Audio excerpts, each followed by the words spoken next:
ሻሎም ሻሎም ቤተሰብ እግዚአብሔር አምላኽ ሰላምን ጸጋን ናይ ክርስቶስ ምስ ኩልኹም እዩ። ከመይ ጸኒሕኩም? ሎሚ ድማ መበል 11 መዓልቲ ናይ ጾምን ጸሎትን ግዜ ድኾን ደሎ ሎሚ ንካፈሎ ቃል ድማ ብዛዕባ ፈውሲ ናይ ነፍሲ ዝብል እዩ። ፈውሲ ናይ ነፍሲ ደጋጊመ ብዛዕባ ነፍሲ ክነግረኩም ቀኒ ምኽንያቱ እንተ ደኣ ነፍስና ከምቲ ድግባእ ናይ እግዚአብሔር ዓለም ተደይረኺብዋ ከምቲ ድግባእ ክንጎይኻ ኣይንኽእልን ኢና። ስለዚ ሎሚ ትማሊ ስለምንጋፍ ናይ ነፍሲ ንጽሊ ነርና ሎሚ ድማ ስለ ፈውሲ ናይ ነፍሲ ክንጽሊ ኢና። ኣሜን። ኣብ ቅድሜና ዘሎ ዓመት ዝተናገፈትን ዝተፈወሰት ዝጠዓየት ነፍሲ ሒዝና ኢና ንኣቱ። ኣሜን። ምኽንያቱ እሳ ስለ ተውግየና ናይ ሙጋይ ዓቕምና በኣ ስለ ዝሓልፍ። ኣሜን። በቃ ጥዕና ድሰኣነ ነገር ኩሉ ክጎይ ከም ደይክእል ጥዕና ዝጎደላ ነፍሲ ከዓ ክትጎይ ትኽእልን እያ። ሓደ ነገራት እግዚአብሔር አምላኽ ካብ ብዙሕ ነገር ከውፀና ይኽእል እዩ። ነገር ግን ካብቲ ነገር ወፂና ኮለና ኣብቲ ነገር ክንሓልፍ ኮለና ድተጎዳእናዮ መጉዳእቲ ግን ምሳና ክቕፅል ይኽእል እዩ። እቲ ነገር ሓሊፉ ኮሎ እቲ ቃንዛ ግን ካብ ነፍስና ከይሓልፍ ይኽእል እዩ። እዚ ማለት ነፍስና ተጎዲኣላ፣ ነፍስና ምጥዓይ የድልያ ኣሎ ማለት እዩ። ተረዲኹም ንብሩኻት ነፍስና ምጥዓይ የድልያ ኣሎ። ገለገለ ኣብ ውሽጥኹም ኮይኑ ደብለኩም ደሎ ድሓለፈ ነገር እዩ። ወፂኹም ኢኹም ካብቲ ነገር እግዚአብሔር ረዲኢኩም እዩ። እግዚአብሔር ምሕረቱ ብዚሒልኩም እዩ። እግዚአብሔር ኣናጊፉኩም እዩ። እግዚአብሔር ኣውፂኩም እዩ። እግዚአብሔር ኣብ ካልእ ደረጃ ኣእቲኩም እዩ። ግን ከም ነፍስኹም ናይቲ ነገር ተጠቃዒት ስለ ዝኾነት ናይቲ ነገር መጉዳእቲ ስለ ዘይተዓለየ ካብ ነፍስኹም ግን እስቲልናው እቲ ነገር ሓሊፉ ኮሎ እህታ ናቱ ቃንዛ ናቱ ስምዒት ናቱ ግን ኣሎ ኣብ ነፍስና። ስለዚ ነፍሲ ፈውሲ ዘድለያ ጊዜታት ኣሎ። እንተ ደኣ ኣብቲ ፈውሲ ዘድለያ ጊዜ ዘይተፈዊሳ ዘይምፍዋሳ ማዕጾ ንጸላያ ትኸፍት። ስለዚ ኣብ ቅድሚኹም ዘሎ ዓመት ብሩኻት ብዝተፈወሰትን ዝተናገፈትን ነፍሲ ኢኹም ተኣትዉ። ኣሜን። ብዝተፈወሰትን ዝተናገፈትን ነፍሲ ኢና ን2025 ንኣትዋ። ኣብ ብዙሕ ነገር ጋዕገልጠም ደላ ነፍሲ ዘይኮነ ብብዙሕ ነገር ዝተኣሰረት ነፍሲ ዘይኮነ ንብዙሕ ማዓፁ ዝኸፈተት ነፍሲ ዘይኮነ ካብ ብዙሕ ነገር ሓራ ዝኾነት ነፍሲ ካብ ብዙሕ ናይ ትማሊ ቃንዛ ናይ ትማሊ ዝሓለፈቶ ጎደናታት ዝተፈወሰት ዝረስዓት ነፍሲ በዛ ነፍሲ እዚኣ ኢና ን2025 ንኣትዎ። መጽሓፍ ቅዱስ ክዛረብ ከሎ ከምዚ ኢሉ ኢየሱስ ንዘለኣለም ጎይታ እዩ። ዳዊት ከምኡ ኢሉ ኣሎ ኣብ መዝሙር ዳዊት 107 ቃሉ ልኢኹ ኣሕወዮም ኢሉ ሪኢኹም።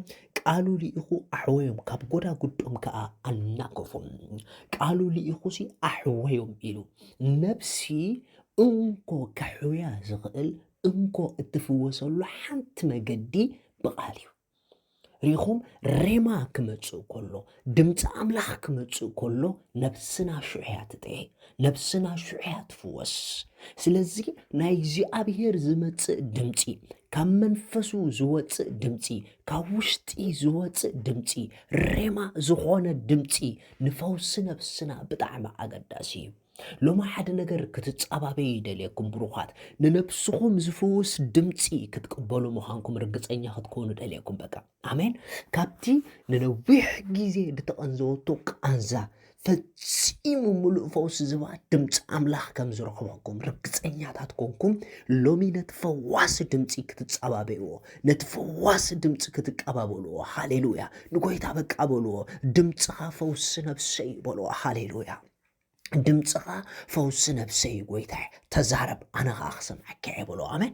በቃ ተዛረብ ኣነኻ ክሰምዐካ ነፍሰይ ድማ በትናትካ ድምፂ ነቲ ቅድመይ ዘሎ ዓመት ተፈዊሳ ክትጎይ እያ በሎ። ኣሜን።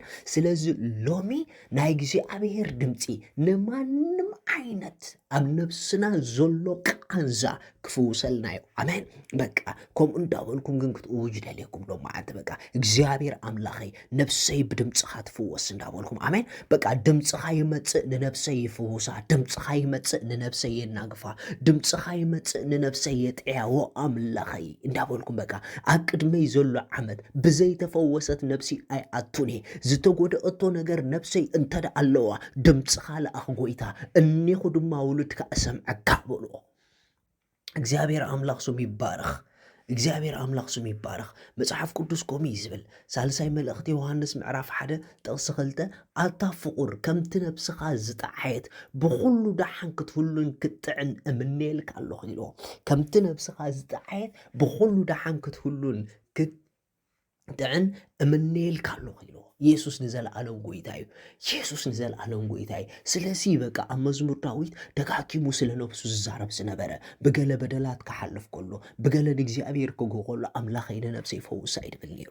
ምክንያቱ ኣብ ነብሱ ትሕማም ስለ ዝነበረ እቲ ቃንዛ ስለ ዝነበረ ዳስዋይ ወላ መዝሙር ዳዊት 41:4 ተሪኹም ከምኡ ዝብል ጎይታ በዲለካ እሞ መሓረኒ ምስ በለስ ቀፂሉ እንታይ ኢልዎ ንነፍሰይ ኣሕውያ ኢልዎ ንነፍሰይ ኣሕውያ ፕሬዝ ጋድ። ስለዚ በቃ ትሰምዑኑ ዘለኹም ሰባት በኢየሱስ ክርስቶስ ስም ናይ ዝሓለፍኩሞ ጎደና ቃንዛ ኣብ ነብስኩም ዘሎ እዛ መዓልቲ እዚኣ ናይ ፈውሲ ግዜኹም እያ ብሽም ኢየሱስ። በቃ እዛ መዓልቲ እዚኣ ነብስኩም ትጥዕየሉ፣ ነብስኩም ትፍወሰሉ፣ ነብስኩም በቃ ሓራ ትኾነሉ ዕርፍ ትብለሉ ግዜኹም ኢን ደ ኔም ኦፍ ጂሰስ። 2025 ብዘይ ጠዓየት ነብሲ ኣይተኣትዋን ኢኹም። 2025 ብዘይ ተፈወሰት ነብሲ ኣይተኣትዋን ኢኹም። 2025 እግዚአብሔር ብድምፁ ዝሓለፋ ነብሲ ሒዝኩም ኢኹም ተኣትዉ። 2025 እግዚአብሔር ብቃሉ ድፈወሳ ነብሲ ሒዝኩም ኢኹም ተኣትዋ። 2025 እግዚአብሔር ብዳሃዩ ገይሩ ዘጥዓያ ነብሲ ሒዝኩም ኢኹም ተኣትዋ ኢን ደ ኔም ኦፍ ጂሰስ። ስለዚ ኣብ ቅድሚኹም ዘሎ ዓመት ኢን ደ ኔም ኦፍ ጂሰስ ብዝተፈወሰት ነብሲ ተኣትዎ ዓመት እዩ።